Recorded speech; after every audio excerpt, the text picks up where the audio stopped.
Au nom du Père et du Fils et du Saint-Esprit, que la grâce de notre Seigneur Jésus-Christ ou l'amour de Dieu le Père, la communion de l'Esprit Saint soit toujours avec vous. Frères et sœurs, entrons dans cette Eucharistie en reconnaissant notre péché. Je confesse à Dieu Tout-Puissant.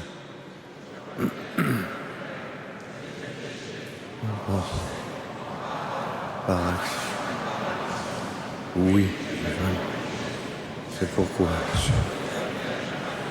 les anges et tous les saints, et vous aussi, le priez.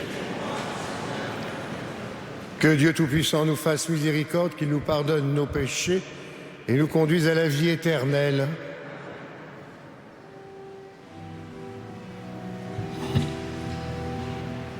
Seigneur, prends pitié, Seigneur, prends pitié, Seigneur, prends pitié.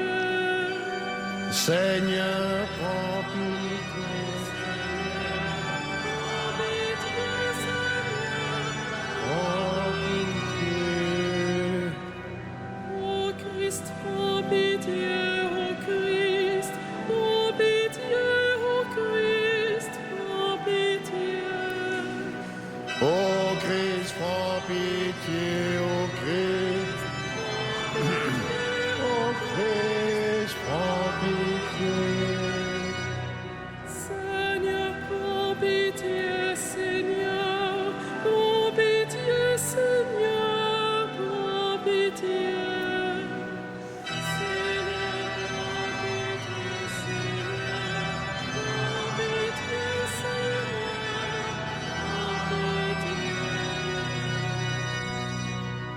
Prions le Seigneur. Seigneur, source de tout bien, réponds sans te lasser à notre appel. Inspire-nous ce qui est juste, aide-nous à l'accomplir par Jésus, le Christ, notre Seigneur. Vous pouvez vous asseoir.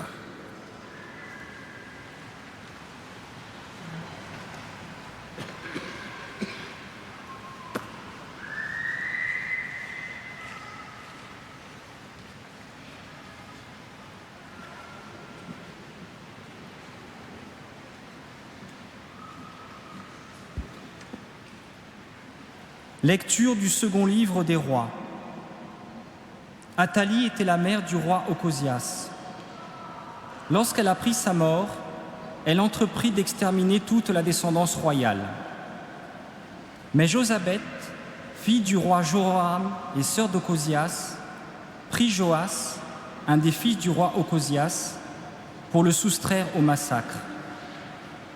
Elle le cacha, lui et sa nourrice, dans une chambre du temple, pour le dissimuler au regard d'Athalie. C'est ainsi qu'il évita la mort. Il demeura avec Josabeth pendant 6 ans, caché dans le temple, tandis qu'Athalie régnait sur le pays. Au bout de 7 ans, le grand prêtre Joad envoya chercher les officiers des mercenaires et des gardes, et les fit venir près de lui dans le temple. Il conclut une alliance avec eux, leur fit prêter serment dans le temple et leur montra le fils du roi. Les officiers exécutèrent tous les ordres du prêtre Joad. Chacun prit ses hommes, ceux qui entraient en service le jour du sabbat et ceux qui en sortaient ce jour-là, et ils rejoignirent le grand prêtre. Celui-ci leur remit les lances et les boucliers du roi David, qui étaient conservés dans le temple. Les gardes se postèrent, les armes à la main, devant l'autel, du côté sud et du côté nord du temple, afin d'entourer le fils du roi. Alors Joad fit avancer celui-ci, le couronna et lui remit les insignes de la royauté. On lui donna l'onction royale, on l'acclama en battant des mains et en criant « Vive le roi !» Athalie entendit cette clameur du peuple, et elle accourut au temple. Et voilà ce qu'elle vit. Le roi, debout devant la colonne, selon le rituel. Auprès de lui, les officiers et les trompettes, et tout le peuple du pays criant sa joie, tandis que les trompettes sonnaient. Alors, elle déchira ses vêtements et s'écria « Trahison, trahison !» Le prêtre Joad donna cet ordre aux officiers « Faites-la sortir du temple. Si quelqu'un veut la suivre, frappez-le par l'épée. » En effet, le prêtre Joad avait interdit de la mettre à mort devant le temple. On mit la main sur elle et elle arriva au palais par la porte des chevaux. C'est là qu'elle fut mise à mort. Joad conclut une alliance entre le Seigneur, le roi et le peuple, pour faire de celui-ci le peuple du Seigneur. Il conclut l'alliance entre le roi et le peuple. Alors, tout le peuple du pays entra dans le temple de Baal et le démolit. Ils mirent en pièces ses autels et ses statues. Et, devant les autels, ils tuèrent Mathan, le prêtre de Baal. Le prêtre Joad posta ensuite des gardes devant le temple. On conduisit Joas du temple au palais, et il prit possession du trône des rois. Tout le peuple du pays était dans la joie, et la ville retrouva le calme. Quant à Athalie, elle avait été mise à mort par l'épée dans le palais royal. Parole du Seigneur.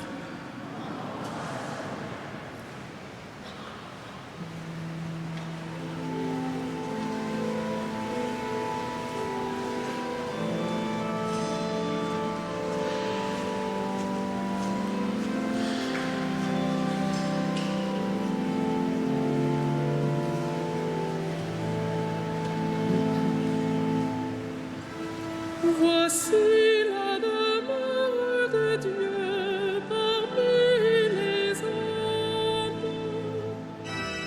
Voici la demeure de Dieu parmi les hommes.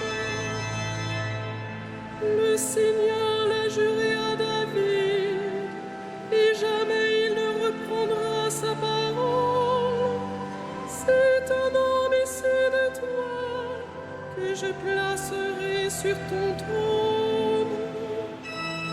Voici la demeure de Dieu parmi les hommes. Si tes fils gardent mon alliance, les volontés que je leur fais connaître, leurs fils, eux aussi à tout jamais, siégeront sur le trône dressé pour toi. Voici la demeure de Dieu parmi les hommes. Car le Seigneur a fait choix de Sion, elle est le séjour qu'il désire. Voilà mon repos à tout jamais, c'est le séjour que j'avais désiré. Voici la demeure de Dieu parmi les hommes. Là je ferai germer la force de David. Pour mon Messie j'ai allumé une lampe. Je vais tirer ses ennemis de honte, mais sur lui la couronne fleurit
Le Seigneur soit avec vous. Et avec votre esprit. Évangile de Jésus-Christ selon saint Matthieu.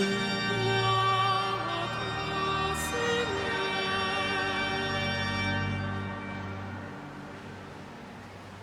Comme les disciples s'étaient rassemblés autour de Jésus sur la montagne, il leur disait: ne vous faites pas de trésors sur la terre, là où les mites et la rouille les dévorent, où les voleurs percent les murs pour voler.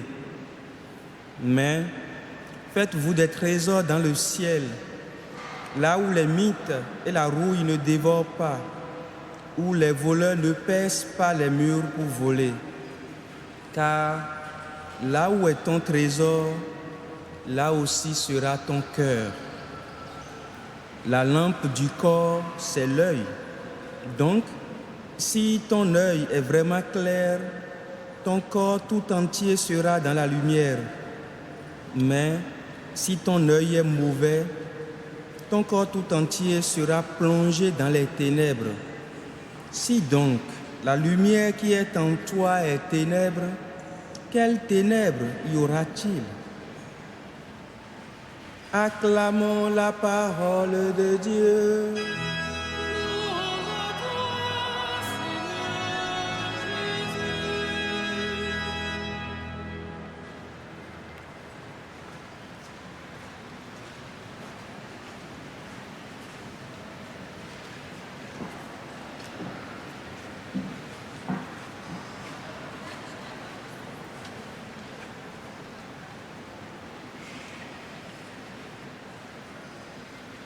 Frères et sœurs bien-aimés, dans cet évangile de Matthieu, nous continuons d'entendre le discours sur la montagne. Le vrai trésor, c'est la lumière intérieure. Comment expliquer que ce soir, des dizaines, des centaines de millions à travers le monde, plus spécialement en France et en Belgique et en Suisse, surtout, vont se précipiter vers la lumière qui viendra de l'étrange lucarne de la télévision. Et que par ailleurs, en ce soir, combien sommes-nous à célébrer les mystères du Seigneur dans les églises, qui pourtant sont là pour nous parler du vrai trésor et de la vraie lumière. Comment expliquer que l'homme soit fasciné par tant de faux semblants, de faux trésors, de fausses lumières, tant de faux amis, tant de mythes, tant de roues qui viennent les dévorer de l'intérieur, alors que le Seigneur ne cesse de nous proposer un trésor, une lumière inoxydable, inattaquable, inviolable. Même les voleurs n'y peuvent rien. Alors, le Christ nous demande quoi donc? De nous interroger avec force et assiduité, sincérité et humilité, pour savoir où avons-nous mis notre cœur, où avons-nous mis ce qui va capter cette lumière intérieure, cette lumière qui ne passe pas, cette vie qui ne passe pas, ce trésor qui reste. Qu'est-ce que nous en avons fait? Est-ce que nous sommes passionnés pour que de manière permanente, notre corps tout entier entre dans cette lumière? Souvent, le monde qui nous entoure et nous-mêmes dans ce monde, nous prenons parfois les ténèbres pour la lumière. Le Seigneur nous dit attention, si ce n'est pas la lumière qui vous guide, ce sont les ténèbres qui vont vous guider. Il nous demande donc, comme à ses disciples assemblés sur la montagne, de nous faire un trésor dans le ciel, c'est-à-dire de contribuer dès maintenant à cette vie éternelle qu'il est venu donner, annoncer, semer pour le salut de la multitude.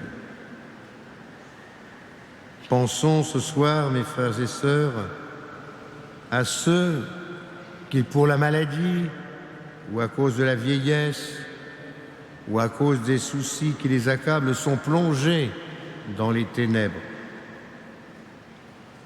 pour qu'ils trouvent cette lumière que le Seigneur apporte.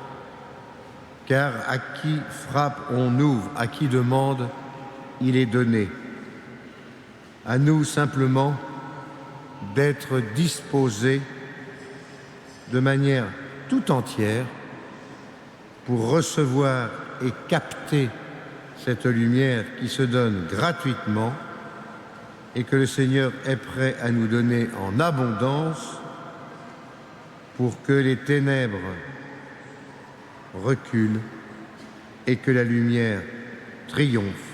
Amen.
Prions ensemble au moment d'offrir le sacrifice de toute l'Église.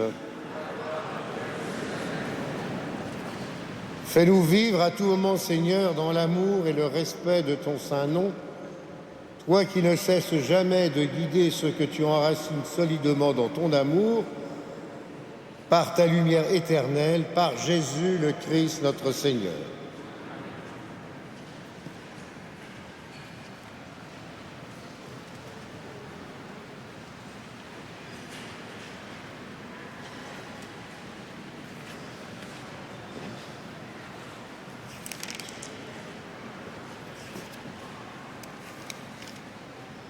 Le Seigneur soit avec vous. Élevons notre cœur. Rendons grâce au Seigneur notre Dieu. Vraiment, Père très saint, il est juste et il est bon de te rendre grâce toujours et en tout lieu, par ton Fils bien-aimé Jésus le Christ. Il est ta parole vivante, par qui tu as créé toutes choses. C'est lui que tu nous as envoyé comme Rédempteur et Sauveur, Dieu fait homme, conçu de l'Esprit Saint et né de la Vierge Marie, pour accomplir jusqu'au bout ta volonté, rassembler du milieu des hommes un peuple saint qui t'appartienne, les tendit les mains à l'heure de sa passion, afin que soit brisée la mort et que la résurrection soit manifestée. C'est pourquoi avec les anges et tous les saints, nous proclamons ta gloire en chantant d'une seule voix.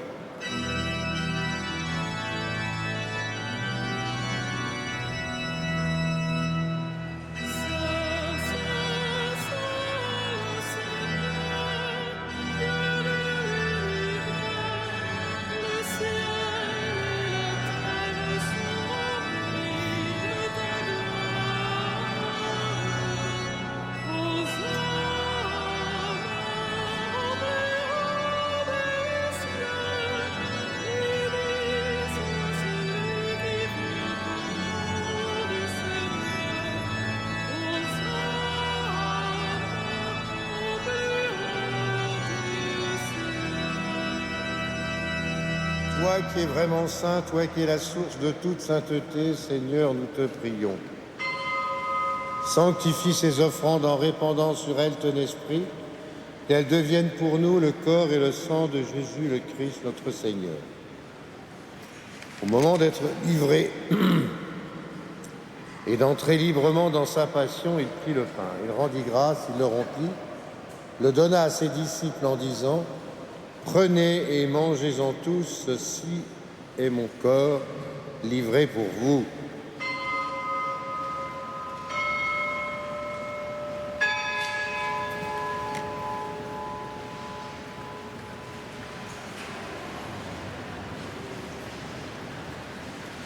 De même, à la fin du repas, il prit la coupe de nouveau, il rendit grâce et la donna à ses disciples en disant: prenez et buvez-en tous, car ceci est la coupe de mon sang, le sang de l'alliance nouvelle et éternelle qui sera versé pour vous et pour la multitude en rémission des péchés. Vous ferez cela en mémoire de moi.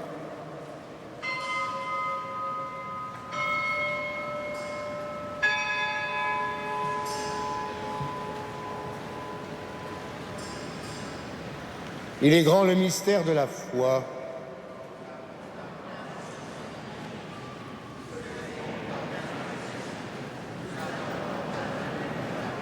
Faisant ici mémoire de la mort et de la résurrection de ton Fils, nous t'offrons, Seigneur, le pain de la vie et la coupe du salut, et nous te rendons grâce car tu nous as choisis pour servir en ta présence.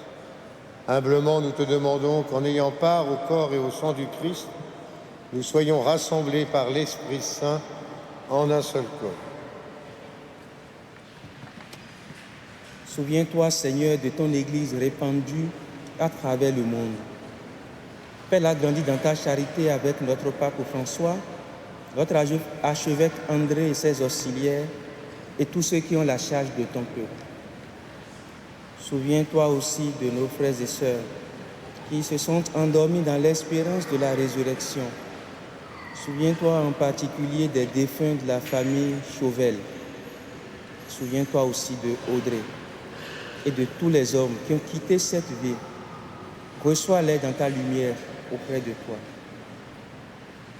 Suis nous tous, enfin, suis chacun de tes enfants qui te prient. Nous implorons ta bonté. Permets qu'avec la Vierge Marie, la bienheureuse Mère de Dieu, Saint Joseph, son époux, avec les apôtres et les saints de tous les temps qui ont vécu dans ton amitié, nous ayons part à la vie éternelle et que nous chantions ta louange par Jésus-Christ, ton Fils bien-aimé.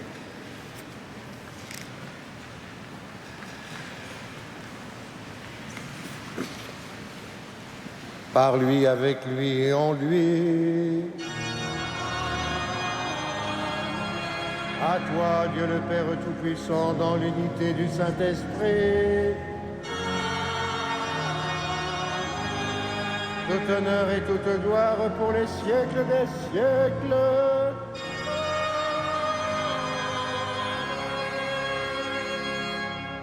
Seigneur, Jésus-Christ, tu as dit à tes apôtres, je vous laisse la paix, je vous donne ma paix. Ne regarde pas nos péchés, mais la foi de ton Église. Pour que ta volonté s'accomplisse, donne-lui toujours cette paix et conduis-la vers l'unité parfaite, toi qui règnes pour les siècles des siècles. Délivre-nous de tout mal, Seigneur, donne la paix à notre temps. Par ta miséricorde, libère-nous du péché, rassure-nous devant les épreuves en cette vie où nous espérons le bonheur que tu promets et l'avènement de Jésus le Christ, notre Sauveur.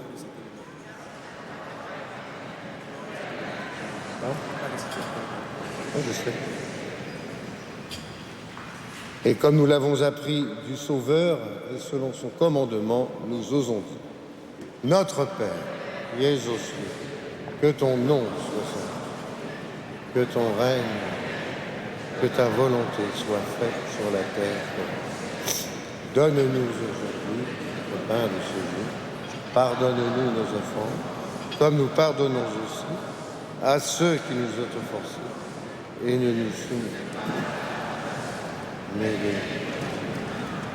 délivre-nous tous ensemble et fais que nous soyons dans l'éternelle paix. Que la paix du Seigneur soit toujours avec nous. Frères et sœurs, dans la charité du Christ, donnons-nous un signe et un geste de paix.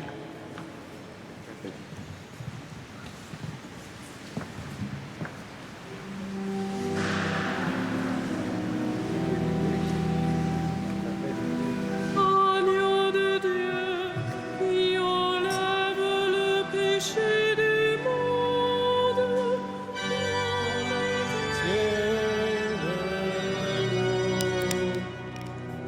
Agneau de Dieu, qui enlève le péché du monde,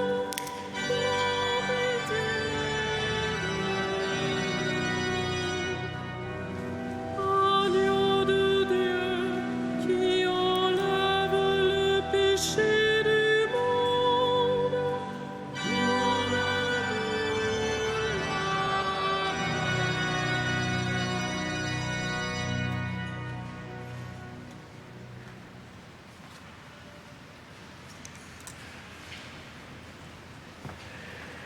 Heureux sommes-nous d'être ce soir, une fois de plus, et comme la multitude, les invités au repas du Seigneur.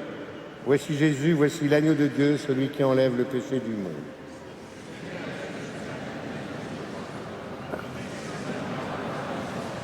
Que le corps et le sang du Christ nous gardent pour la vie éternelle.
Prions encore le Seigneur.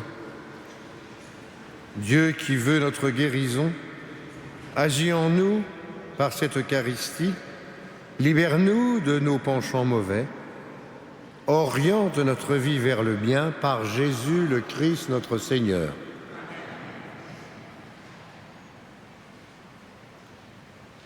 Pour l'avant-dernière fois avant la séparation de l'été, nous allons maintenant pouvoir prier devant la sainte couronne d'épines et nous rappeler comment Jésus nous a donné la vraie lumière.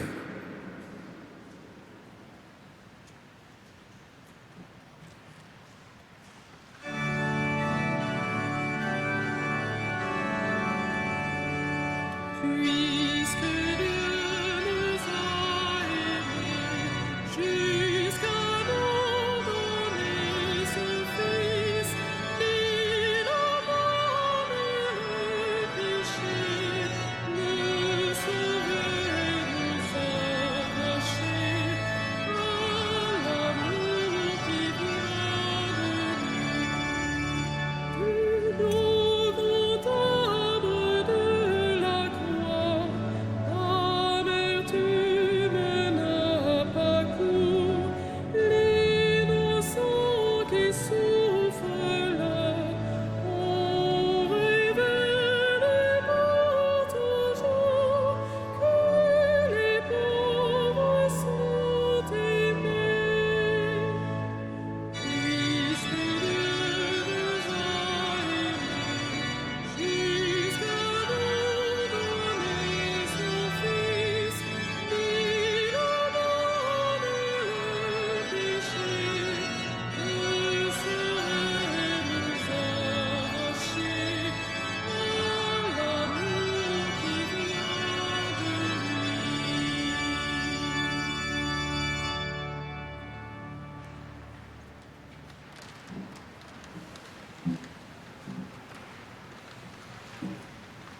La plus grande preuve d'amour de Marie, par le Père René Wallaume.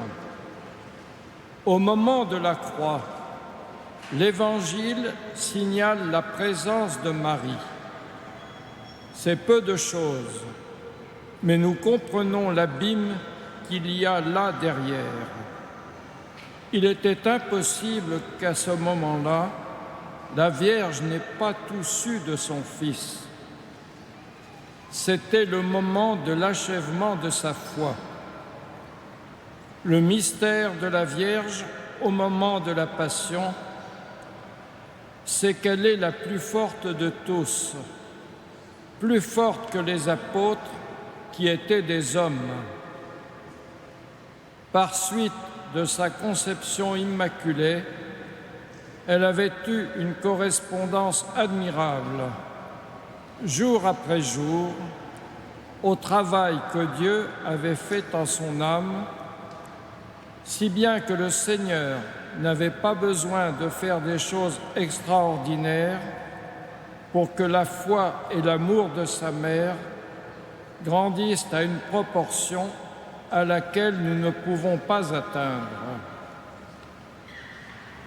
Elle est arrivée à l'achèvement de sa foi au moment de la Passion. Et c'est alors que se passe un autre mystère. La mission de la Vierge, en tant que mère de Jésus sur la terre, se termine parce que son Fils va mourir. Qu'a-t-elle alors à donner à son Fils? Elle n'a plus rien à donner à son Fils.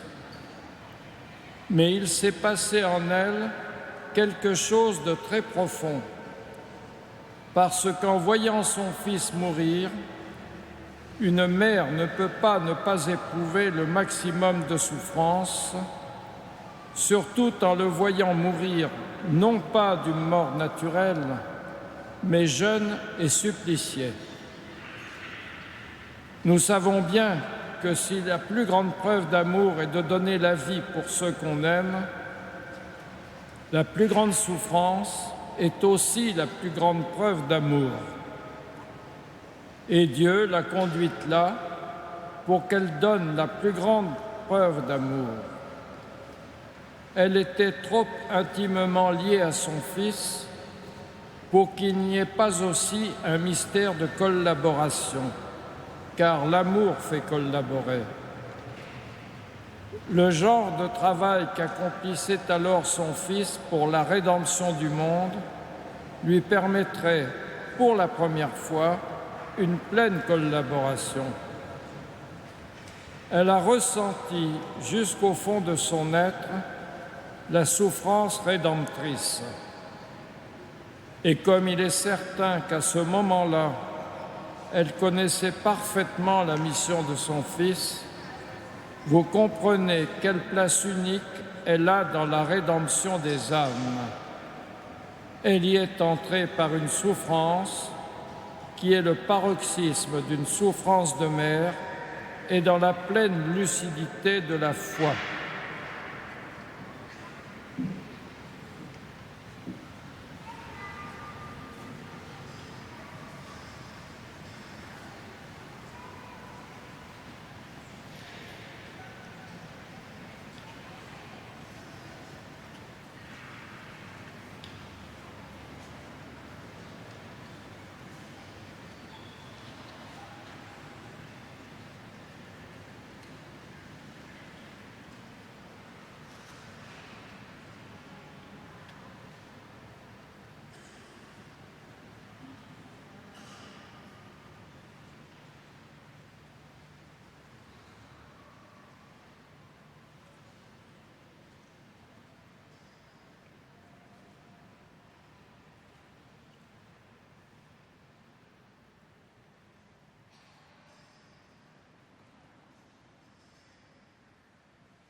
Prions encore le Seigneur.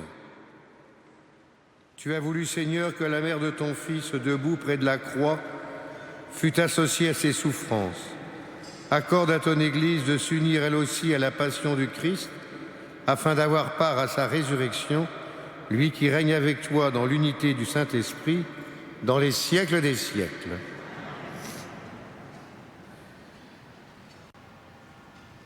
Le Seigneur soit avec vous, et que Dieu Tout-Puissant vous bénisse, le Père, le Fils et le Saint-Esprit. Allons et demeurons dans la paix du Christ.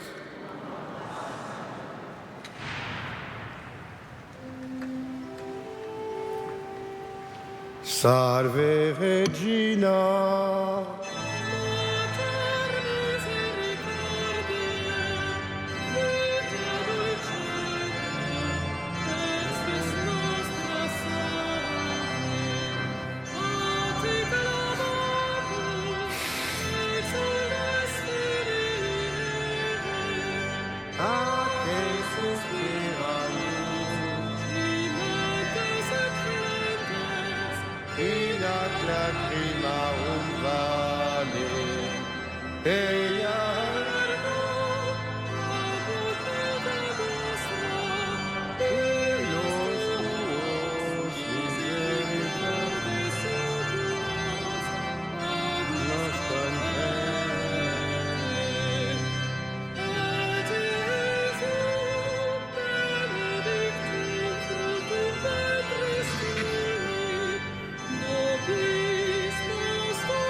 Stay.